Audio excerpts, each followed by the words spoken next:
Today we're standing up against something that is unfortunately done scarcely, right? And what is that?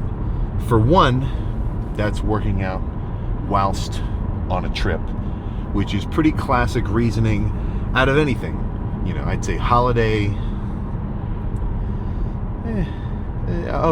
of any variety. You know, maybe it's like a bank holiday, maybe it's like maybe a whatever, and you're like, ooh, or no, not us, but someone could say, I bet the gym's probably closed.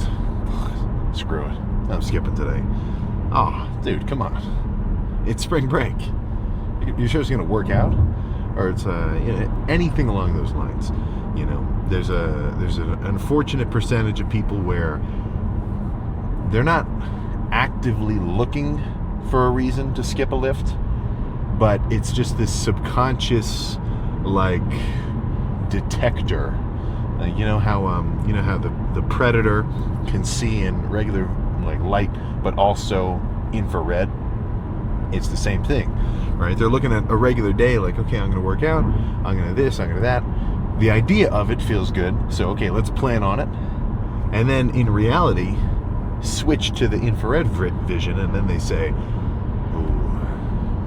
I don't know, I said I wanted to do legs and I wanted to squat like Clarence Kennedy, but I don't know, now it's actually time to do it.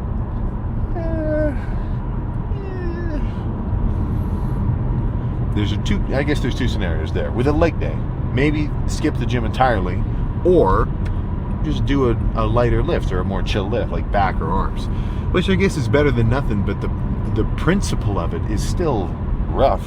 You know, it's just not ideal. So, yeah, plan for today. Get my quads, hamstrings, and adductors as pumped as possible. I don't think I'm going to squat crazy heavy. If I do, it's going to be like 3 plates for reps, not like a 5 plate for 10 kind of situation.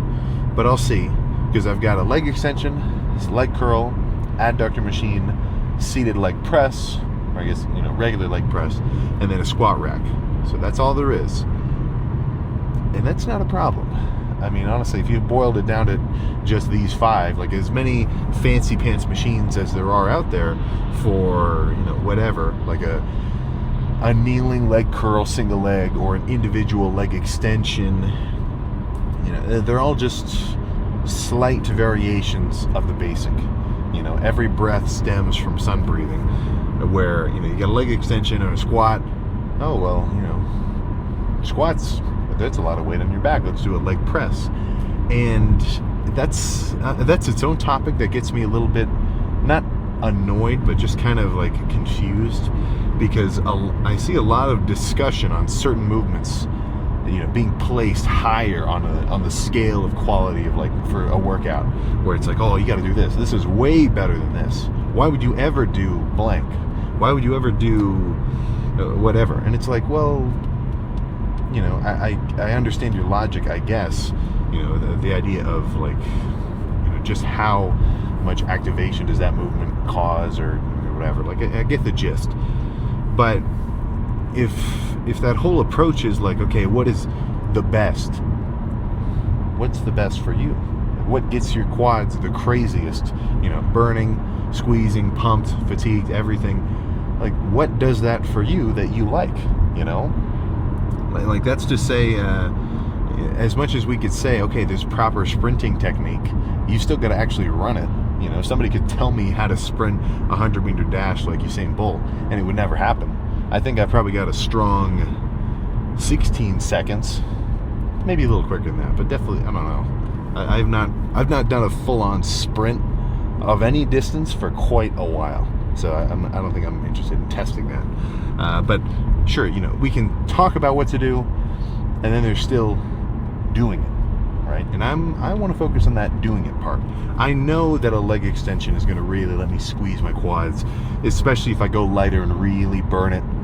Or once my quads are already kind of pumped up and fatigued, well, then now I could get under even just 2 plates on a squat or on a Smith machine and kind of just pump out reps a little bit quicker and get a bit more of just like a blood siphoning effect. You know, like if you've ever done a set of leg press a bit lower weight for more like 25 or like into the 30 rep kind of zone, and I don't do that a ton, but you know, when I do, it totally wrecks my quads, you know. So it's just something to keep in mind, right? Try to change it up. Do you know, look up somebody else's workout, maybe copy theirs. Don't take it too far. I was you know, I see a couple comments every so often where it's I should do the Tom Platz leg workout, and I guess I got to look it up to see if that would even be feasible. But you know, it's worth a look, of course, from the freaking from the Golden Eagle himself. But if today's anything like yesterday, then I'm fairly certain that the gym is going to be, if not totally empty, maybe just have like 2 guys. So there's nothing stopping me from getting my legs as pumped up as possible. Probably within an hour 20-ish. A lift leg chest, if I'm quick and I don't have to wait for anything, chest can be 40 minutes. Honestly, chest could be 30 minutes if I was going a little bit quicker, but probably 40 is about right. And for legs, it's just going to take a little longer. You're hitting full quads, full hamstrings, plus some adductor. It'll just be a little bit of a longer one, you know. So don't when guys, I've seen this a lot, and this really kind of, I don't want to say grinds my gears, but just itches me the wrong way just a touch, is guys will essentially say, well, you know, if you can't get it done in an hour, you shouldn't even be there. Or if you can't get your workout done in 30 minutes, you shouldn't even be working out with your little liberal sissy hands. And I get the logic of an older guy saying that, or at least commenting it, is like, you know, you should just bring it, then it shouldn't take that long. But I mean, that's so black and white. You can't actually just say it like that. That's not a rule. You know, I mean, I've had lifts that were into like the 2-hour range or 2.5 hour. Not recently, you know, this is a while ago, but still, you know, as long as you're bringing it, I think you're good. But yeah, let's see what kind of hype we can generate in this little hole in the wall gym. Yeah, this thing is just barely younger than me, 2004. So a little rudimentary, but squeeze, it's right there. So let's get quads finished, or no, let's get hams finished, and then get ready to really thrash quads. Squats will be involved.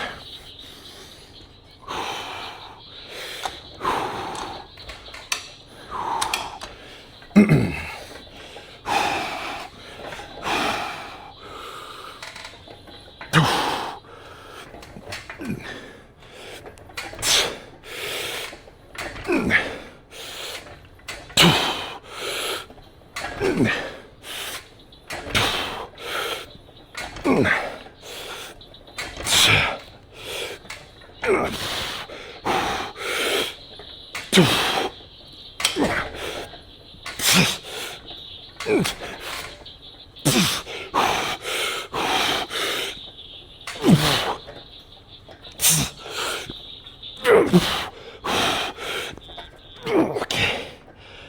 Oh my goodness. There we go.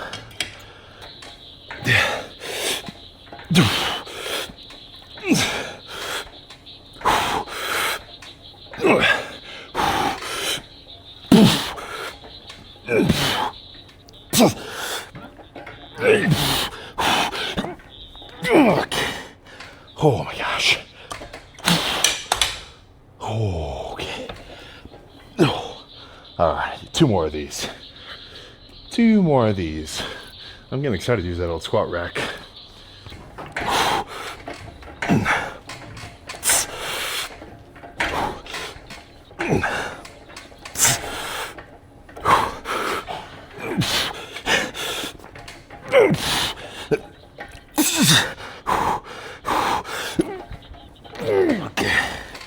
Oh my gosh. All right, 1 more.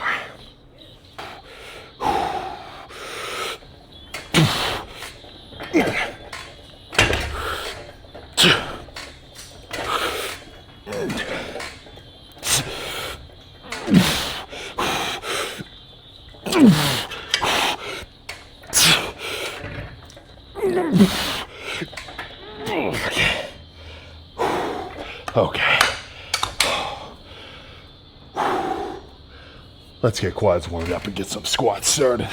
I'll come back for a little more hams after.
Ooh.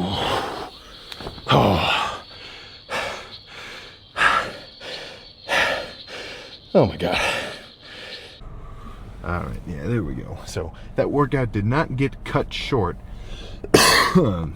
but you know, it's not super cool if you're, you know, if you're in the gym to just set up a tripod with a freaking, you know, fancy pants camera right in somebody's face. You know, that's not the whole point of the gym is to work out, right? It's not to show yourself working out. So it got a little packed in there with how cramped it was. But no, so before that set of squats, which is almost 100% one of the heavier sets that had ever been done in that little space, I camped out on the leg extension, which was like a weird combo leg extension built into the actual cable stack on one of the machines on the side, which was actually a lot smoother than I thought. So start warming up on those. Single leg, only 50 pounds, really nothing wild, just to get things moving and kind of warm, but not weakened per se, right? My hamstrings are already warm from hitting those hamstring curls first, and in between sets of hamstring curls, I was going over to the back corner doing some adductors. Nothing wild. The stack wasn't crazy heavy, but just a quick 15 in between each set of curls, just to kind of get that whole stabilizing side of things warm, which is something that's a little bit underappreciated, even by me lately. That's one thing I need to get in the gym, is an adductor machine, because that is a good one to camp out on. You will get to a point where you're going to want to wear specific, like longer, brief underwear if you're going to be walking around, because if your adductors get thick enough, well, then your legs are going to be rubbing up against each other when they walk. I've had a few instances, especially like walking around in like a wet swimsuit, like after going to the beach or something, where I totally chafe my shit up, and it's just not cool, because usually when I'm bulked, because my adductors is freaking, you know, that's a classic Rich Piana quote, where he's like, I don't want big legs anymore. I've had them, and I don't want them, because they're just not what I want in the moment. Which, you know, that's a very rare take to be able to say. Not to have, but to be able to say. Like, I've had huge legs before, and I don't like it. Personally, I'm not tired of it yet. I want them to be bigger. I'm certainly not there yet. But, so leg extension, single leg, 50, 60, 70, just enough to get warm. And then the process of, you know, getting ready for that actual legit working set isn't like pyramiding up or anything. At least how I have always liked it is, okay, put my little plate down to elevate my heels, throw a plate on the side, unrack it, do like 2 reps, put it back. How did that feel? Are my hips good? Are my quads feel good? Do my knees feel good? How's my back feel? Do I every time I add a plate, so then I waited a few minutes, did 2 plates, did a rep, or not a few minutes, like a minute, and then 3 plates, and then 4 plates, and every time I do an additional plate, that's me thinking, okay, are all systems green? Right? Am I good here with this weight? Am I not going to hurt myself? Does this feel feasible? All right, yes. Throw on a 35 and a 10 because there were no more 45s, only the 4, or only the 8 rather. And I tried throwing on like some of the spring clips, but I could tell they were a little loose. Sometimes you can kind of like wrench them and basically tighten the clip on your own. This one didn't seem to want to go for me today, so I grabbed some of these old school metal collars, and those actually were pretty good. They added a little bit of heft to the set, so really that was 500, because those were totally 2.5 pounds. And even if they weren't, I'm going to say they were. So that might actually be my first set of 500 pounds flat, because I never really stopped there. Like, usually I'm kind of going by at least 10s. Yeah, I don't usually break it down into 5-pound increments. So if I'm doing a heavier set than normal, that's at least a 5 or a 10 on either side, or a 25 or whatever. You know, not so much getting down to the micro loading of, you know, a 2.5. And I'm not saying that that's not appropriate at times, like purely for the sake of continual overload. But I mean, unless you're really powerlifting with fully calibrated plates, I don't think that there's a margin of error below 10-pound jumps, because the plates aren't actually all going to even weigh the same. You know, I mean, if you go to a like any different kind of gym and you actually took in a scale and threw a plate on and threw another plate on and threw another plate on, it would probably kind of trigger some OCD for you, because you'd be like, oh crap, I know that that one weighs 48 and that this one weighs 43, or that this one weighs whatever, you know. And the grungier the plate, or the metal cast ones, sometimes they can be pretty wild, you know. And I guess if you're a gym owner, that's at least a pretty decent fix to make it lighter. You know, maybe I don't think anyone at a Planet Fitness would do this, but let's say you've got a private gym, you got all steel plates. I guess you probably wouldn't want to mess up your plates. But if you had a plate that was 48 pounds and it was just cast iron, well, you know, give somebody a Gatorade, throw them outside in the back with some protection goggles, and just have them like grind the shit out of it, and like a balanced pattern on the back, and then just, you know, get it to that 45 pounds. Right? Adding weight would be a little trickier. Maybe you'd have to throw some magnets on or something, or just whatever.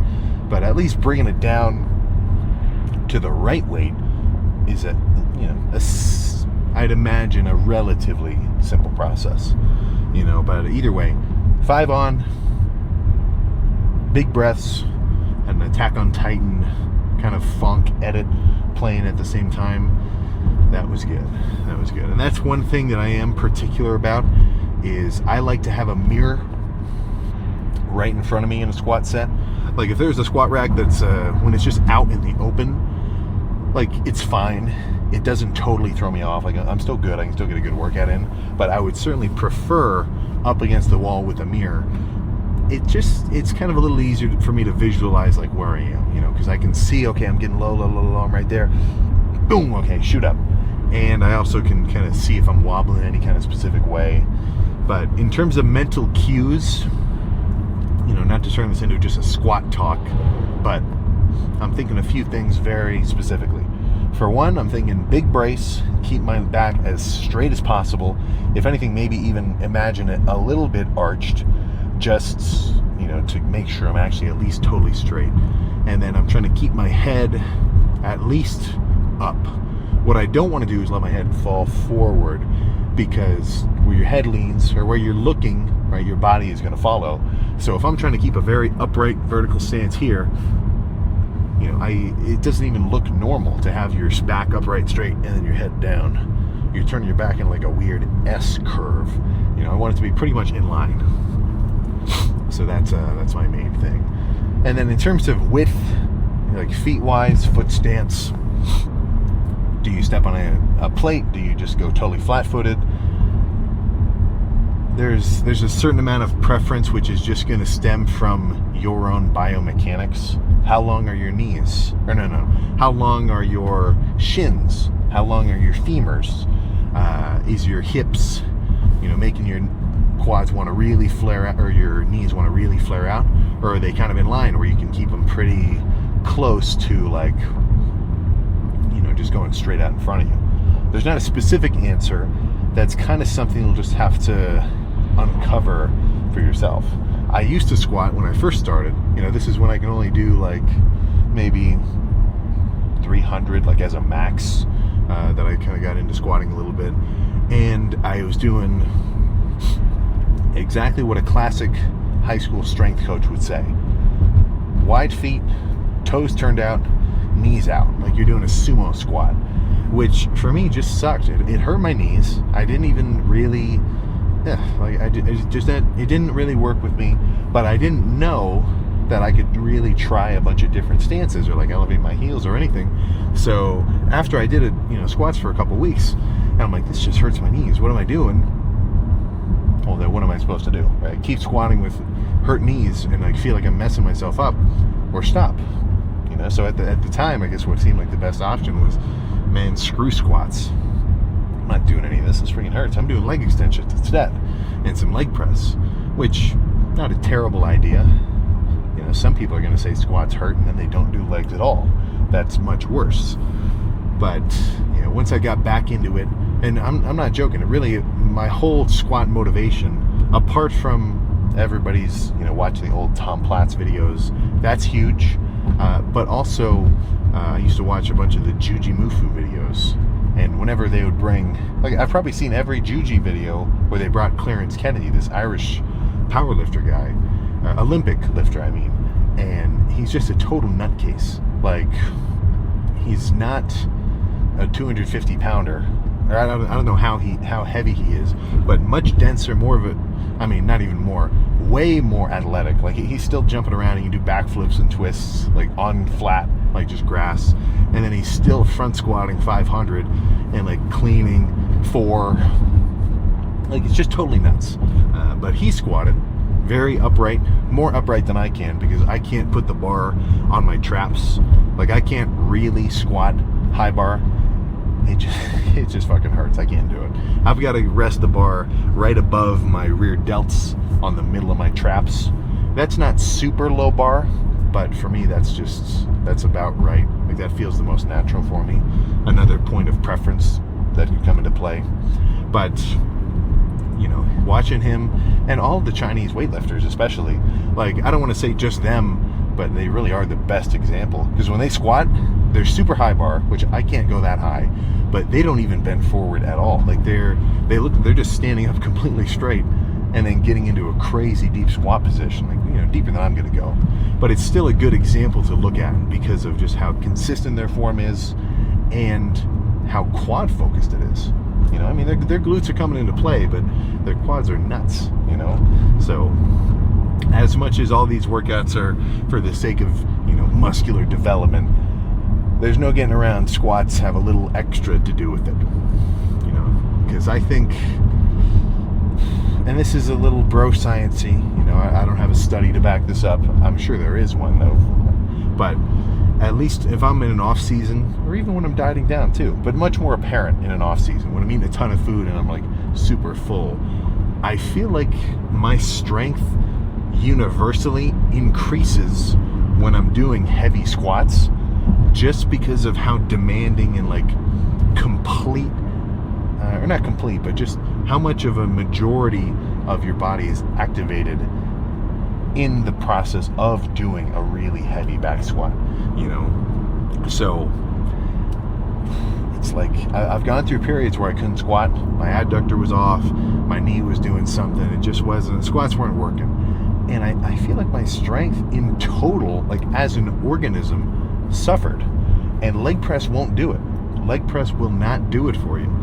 I think there's just something about it. Just maybe the total central nervous system load from basically, I'd say the squat is your body's strongest load ability, Your deadlift is probably up there, but I don't deadlift, so that's off the table for me. So there's just something about it, right? I think there's a difference between guys who can squat. I'm not saying they have to squat, but guys who can and they know what they're doing with it, and ones who don't. Now, I know it sucks because learning how to squat, it takes a while. It's kind of tricky. You can set anybody on a leg extension and they could probably get a decent quad pump. Even if they're, a regular sized dude, like they don't work out at all, they're going to feel it. But squats are a little trickier just because of how much balance and, just bracing is involved. But if you can get past the point where, you still feel a little silly, the squat is definitely a movement that I'd recommend you record yourself doing so that you can look back at your form and adjust. Beyond looking back at my progress, that's got to be the coolest part for me about getting to watch these sets back basically every workout, because now I've got two perspectives on how these workouts are going. I've got the perspective of how I feel doing things and like what feels good, what seems good in the moment.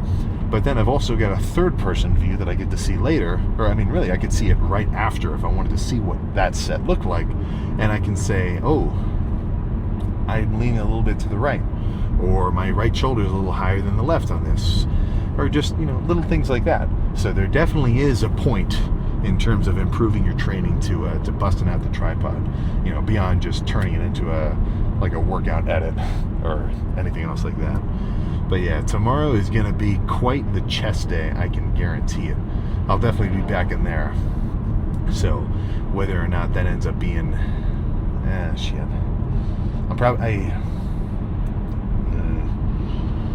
If I do an incline bench, I'm gonna want to do it in the squat rack because there's not going to be anyone in there to spot me.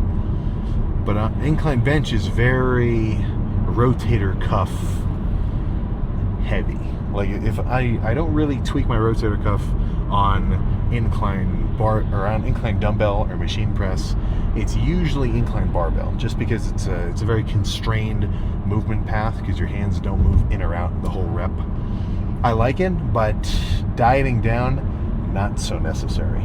Like when I'm in off season and I've got a ton of food in my system, I'm full of carbs, I'm extra strong, that's when I want to really bust out heavier free weight sets. But when I'm dieting down, especially for something like chest, that is so, you're messing with a system that's pretty delicate with your rotator cuffs. At least, if you do something that just doesn't match that proper movement path, that's where I'm a bit more of a cable fan.